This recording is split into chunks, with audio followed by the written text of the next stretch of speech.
സുഹൃത്തുക്കളെ, എല്ലാവർക്കും നമസ്കാരം. വലിയൊരു പ്രസംഗത്തിന് ഞാൻ മുതിരുന്നില്ല, കാരണം നിങ്ങൾ ഇത്രയും നേരം കേട്ടുകൊണ്ടിരുന്നത് വലിയ ഇടിവെട്ട് പ്രസംഗങ്ങളാണ്. എല്ലാ കാര്യങ്ങളും നിങ്ങളെ പറഞ്ഞ് ധരിപ്പിച്ചിട്ടുണ്ട്. എന്നാൽ തണൽ എന്ന കൂട്ടായ്മയുടെ ഒരു ഭാഗമായിട്ട് ഞാൻ സ്വയമായിട്ട് പ്രഖ്യാപിക്കുകയാണ്. കാരണം ഒരുമാതിരി ഇവരുടെ എല്ലാ ചടങ്ങിലും എനിക്ക് എത്താൻ സാധിച്ചിട്ടുണ്ട്. ഇന്നും രാവിലെ എനിക്ക് കൊല്ലം കരുനാഗപ്പള്ളി പോകേണ്ട ഒരു അവസരത്തിൽ നിൽക്കുകയാണ്. അപ്പോൾ അതിനിടയിൽ ചെറിയൊരു അവധി വാങ്ങിച്ചാണ് ഞാൻ ഇപ്പോൾ രാവിലെ ഇവിടെ എത്തിയിരിക്കുന്നത്. അവിടെ വലിയ ടൈം എടുക്കാതെ നിങ്ങളുടെ ഒന്ന് രണ്ട് വിഷയങ്ങൾ ചർച്ച ചെയ്യാനായിട്ട് ഞാൻ ആഗ്രഹിക്കുന്നു, അല്ലെങ്കിൽ നിങ്ങളുടെ അറിവിൽ കൊണ്ടുവരാൻ ഞാൻ ആഗ്രഹിക്കുന്നു. വേറെ ഒന്നുമല്ല, ഇപ്പോൾ നമ്മുടെ ബഹുമാനപ്പെട്ട സബ് ജഡ്ജ് ഷംനാഥ് സാർ പറഞ്ഞ പോലെ തന്നെ കുറേ കാര്യങ്ങൾ അദ്ദേഹം പറഞ്ഞു. ചില കാര്യങ്ങളൊക്കെ നമുക്ക് വളരെ ഹൃദയസ്പർശിയായ കാര്യങ്ങളാണ്. നമ്മുടെ ജീവിതത്തിൽ പലതും നമ്മൾ ഡെയിലി കാണുന്നതാണ്. പക്ഷേ പല കാര്യങ്ങളും കാണുന്നതല്ലാതെ കേൾക്കുന്നതല്ലാതെ ഇതൊന്നും നമ്മുടെ മനസ്സിലോട്ട് നമ്മൾ ആരും തന്നെ അതൊരു കൊണ്ടെത്തിക്കാറില്ല, അത് ഉപയോഗപ്രദമാക്കാറില്ല. ഫോർ എക്സാമ്പിൾ, ഇപ്പം തന്നെ ഞാനൊരു സംഭവം പറയാം. ഈ അടുത്ത കാലത്ത് ഒരു വീഡിയോ ഞാൻ കണ്ടു. നമ്മുടെ സോഷ്യൽ മീഡിയ ആയതുകൊണ്ട് ദിവസം നമുക്ക് ഫ്രീ ആയിട്ട് കാണാൻ കിട്ടുന്ന സംഭവങ്ങളാണ് ഈ വീഡിയോ എന്ന് പറയുന്നത്. അപ്പോൾ അതിനകത്ത് കണ്ടപ്പോൾ ഒരു പയ്യൻ നല്ല ജിം ബോഡിയൊക്കെ ആയിട്ട് അവൻ ബോക്സിങ് പഠിക്കുകയാണ്. ബോക്സിംഗ് എന്ന് വെച്ച് കഴിഞ്ഞാൽ നല്ല ഇടി, അവനെ ഏതൊരു നല്ല ബോക്സിംഗ് ചാമ്പ്യൻ എന്തോ ആണെന്ന് തോന്നുന്നു. ഇടിച്ച് ആ ഇടി പക്ഷേ പ്രാക്ടീസ് ചെയ്യുന്നത് സ്വന്തം അച്ഛൻ്റെ മൂക്കിലാണെന്ന് മാത്രം. ഇടിച്ച് ആ അച്ഛൻ അവിടെ ബോധം കെട്ട് വീണതിന് ശേഷം ബാക്കിയുള്ളവർ ഓടിയെത്തി അദ്ദേഹത്തിന് ഹോസ്പിറ്റലിൽ എത്തിച്ചു. പക്ഷെ അദ്ദേഹം അധികം നാൾ ജീവിച്ചില്ല. എന്താണ് ഇതിൻ്റെ പിന്നിലുള്ള ചേതോ വികാരം എന്നുള്ളത് നമ്മൾ അന്വേഷിച്ച് പോയി കഴിഞ്ഞാൽ അതിനകത്ത് ചിലപ്പോൾ അച്ഛൻ്റെ മിസ്റ്റേക്ക് കാണാം, ചിലപ്പോൾ ഈ പയ്യൻ്റെ തന്നെ ആകാം കൂടുതലും. അതിനെപ്പറ്റി നമ്മളിവിടെ കൂടുതൽ ചർച്ച ചെയ്യുന്നില്ല. എന്നാൽ പോലും നേരത്തെ ഷംനാഥ് സാർ ഇവിടെ ചൂണ്ടിക്കാണിച്ച പല കാര്യങ്ങളുടെ ഒരു ആഡ് ഓൺ ആയിട്ട് ഞാൻ പറയുകയാണ്. ഇവിടെ ഇന്ന് ബന്ധങ്ങൾക്ക് വില നഷ്ടപ്പെട്ടിരിക്കുന്ന ഈ ഒരു കാലമാണ്. ഇവിടെ ഒരു മനുഷ്യനും വേറൊരു മനുഷ്യനെ സഹായിക്കാനായിട്ട് മുന്നോട്ട് വരും. ഇവിടെ ആദരിക്കുകയും അതിൻ്റെ കൂട്ടത്തിൽ സാംസ്കാരിക വേദിയിൽ തിളങ്ങി നിൽക്കുന്ന ആൾക്കാരെ ആദരിക്കുകയൊക്കെ ചെയ്യുമ്പോൾ അത് വലിയൊരു കാര്യം തന്നെയാണ്. കാരണം അത് ജനത്തിൻ്റെ ശ്രദ്ധയിലേക്ക് കൊണ്ടുവരേണ്ട കാര്യങ്ങൾ തന്നെയാണ്. ഞാൻ ആദ്യമായിട്ട് തന്നെ എൻ്റെ സഹപ്രവർത്തകരെ എല്ലാവരെയും തന്നെ അനുമോദിക്കുകയാണ്. അവർക്ക് ഇന്ന് കിട്ടിയ അനുമോദനങ്ങൾക്ക് അഭിനന്ദനങ്ങൾ അറിയിക്കുകയാണ്.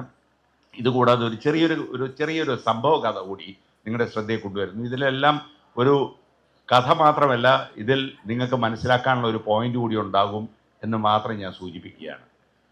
ഒരു IAS ഉദ്യോഗസ്ഥൻ വർഷങ്ങൾക്ക് മുമ്പ് അദ്ദേഹം എഴുതിയ ഒരു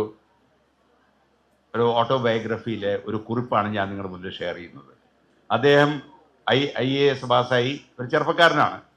ആ സന്തോഷത്തിൽ തന്നെ അദ്ദേഹം വളരെ സാമാന്യ ഒരു സാധാരണ കുടുംബത്തിൽ ജനിച്ചു വളർന്ന, അച്ഛൻ കഷ്ടപ്പെട്ട് വളർത്തിയ, അങ്ങനെ വന്ന ഒരു IAS ഓഫീസർ ഡൽഹിയിലാണ് അദ്ദേഹത്തിൻ്റെ പോസ്റ്റിംഗ്. അപ്പോൾ ഒരു ദിവസം അദ്ദേഹത്തിന് തോന്നി, ഞാൻ വലിയ ഓഫീസറൊക്കെ ആയി, എൻ്റെ അച്ഛൻ ഇതുവരെ ആ നാട്ടുമ്പുറമല്ലാതെ പുറത്ത് എവിടെയും കണ്ടിട്ടില്ല, അച്ഛനെ ഒന്ന് വിളിച്ച് ഡൽഹിയൊക്കെ കാണിച്ചിടയാം എന്ന് വിചാരിച്ചു.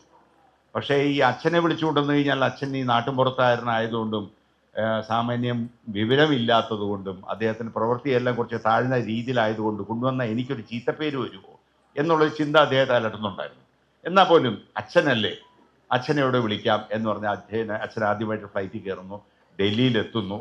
എത്തിക്കഴിഞ്ഞിട്ട് വൈകിട്ട് അച്ഛനോട് പറയുന്നു, അച്ഛാ ഇന്ന് നമുക്ക് ഒരു 5 സ്റ്റാർ ഹോട്ടലിൽ പോയി ഭക്ഷണം കഴിക്കാം. അങ്ങനെ ഒരു 5 സ്റ്റാർ ഹോട്ടൽ എന്ന് പറഞ്ഞാൽ എന്താണെന്ന് പോലും ഈ അച്ഛൻ അറിയില്ല. ആ അച്ഛനെ 5 സ്റ്റാർ ഹോട്ടലിൽ കൊണ്ടുപോയി ഒരു വലിയൊരു സ്വീകരണം തന്നെ കൊടുക്കാൻ വേണ്ടി മോൻ കൊണ്ടുപോവുകയാണ്.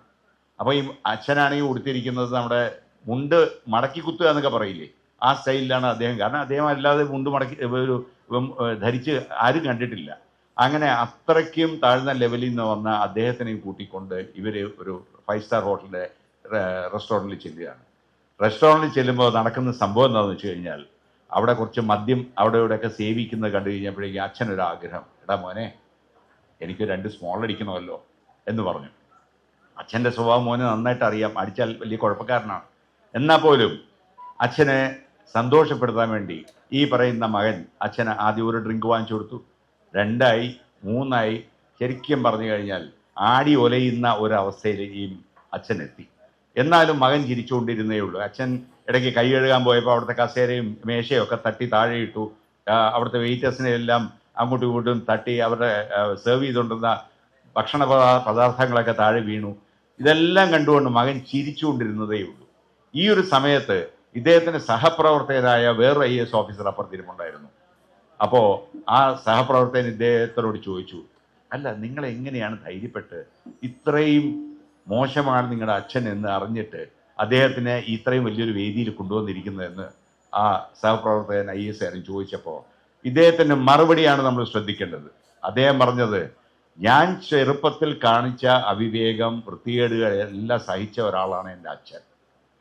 അതേ സമയത്ത് ഇന്ന് എൻ്റെ അച്ഛൻ എൻ്റെ മകനെ പോലെയാണ് ഞാൻ നോക്കുന്നത്. കാരണം അദ്ദേഹത്തിന് പ്രായമായി, അദ്ദേഹത്തിൻ്റെ ആവശ്യങ്ങൾ ഞാൻ നോക്കി കൊടുക്കേണ്ടത് ഞാനാണ്. ആ പ്രായത്തിൽ എന്നെ നോക്കിയ അച്ഛനെ ഇന്ന് ഞാൻ നോക്കണം എന്ന് പറയാൻ മനസ്സ് വന്ന ഒരു അച്ഛൻ്റെ കഥയാണ് ഞാൻ നിങ്ങളുടെ മുന്നിൽ, മകൻ്റെ കഥയാണ് നിങ്ങളുടെ മുന്നിൽ ഷെയർ ചെയ്യുന്നത്.